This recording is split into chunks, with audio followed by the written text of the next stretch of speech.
horrid truth for us to believe that in some way we have deserved the grace of God or merited his favor. But anything that I told a few staff members this week, I may have said it in a staff meeting, that God, we don't truly understand God's grace. Not a single person in here, I believe, fully comprehends the depth and the magnitude of God's grace. God does what he does not because of us, but in spite of us. There's not a single person in this room that has done anything good enough to deserve the breath that you breathe every single morning. But it is nothing but the grace. You were dying in Lodabar, deserving to be there, and yet God called you because of himself.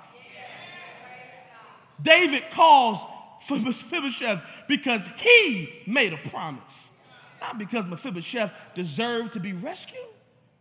It's the sacred truth. But here's the blessing of Lodabar. Not only do we see detachment and brokenness and displacement, the summons and favor, but we see focus. Because Lodabar changes Mephibosheth, I believe. Or at least it develops him in a very unique way.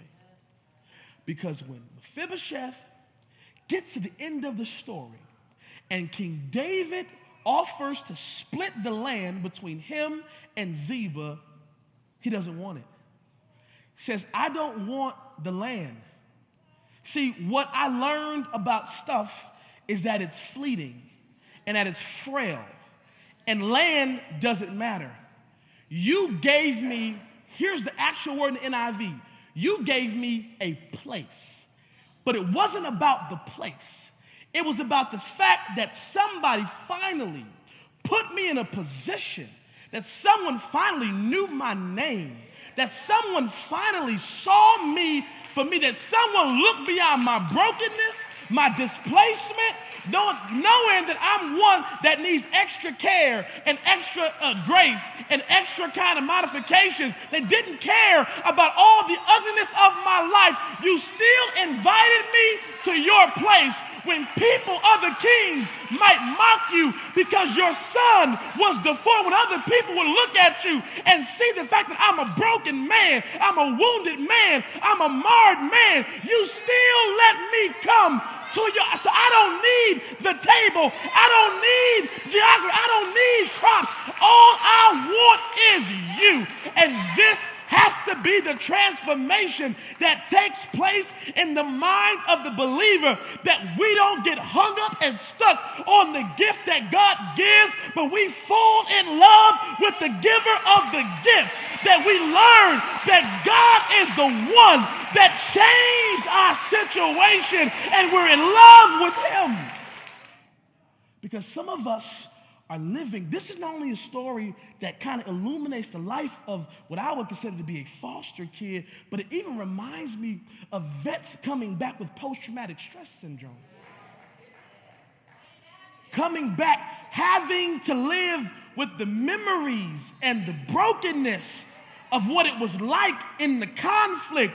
And though they made it out of the conflict's on the inside of them, and they think I would be better off dead than having to live with the horrifying memories of the brokenness. This is what Lodabar is. It's a place of wrestling, a place of conflict, a place where nothing grows. I can see him looking at his nurse thinking, if you just should have let me die. You did this to me. And I can see the horror saying, I was trying to save you. The conflict. Nothing gets solved in Lodabar. Nothing gets worked out in Lodabar. We find ourselves spinning our wheels. Find ourselves trying to get out of our heads all the things, all the brokenness, all the pain. And finally, when we get out, we are invited away from that space. We move to a place at the king's table where once we've been set free from that, right? We have been so broken and so hurt, so displaced, that once we reconnect with the King, there's nothing that's there that we desire. And this is the mental juxtaposition that we find ourselves kind of having to wrestle with. It's the mind frame. Now hear me. The Bible even says, as it closes the story, is that he never stopped being lame. Never. He was lame for the rest of his life. But here's the difference. Being lame in Lodabar is different than being lame at the King's table.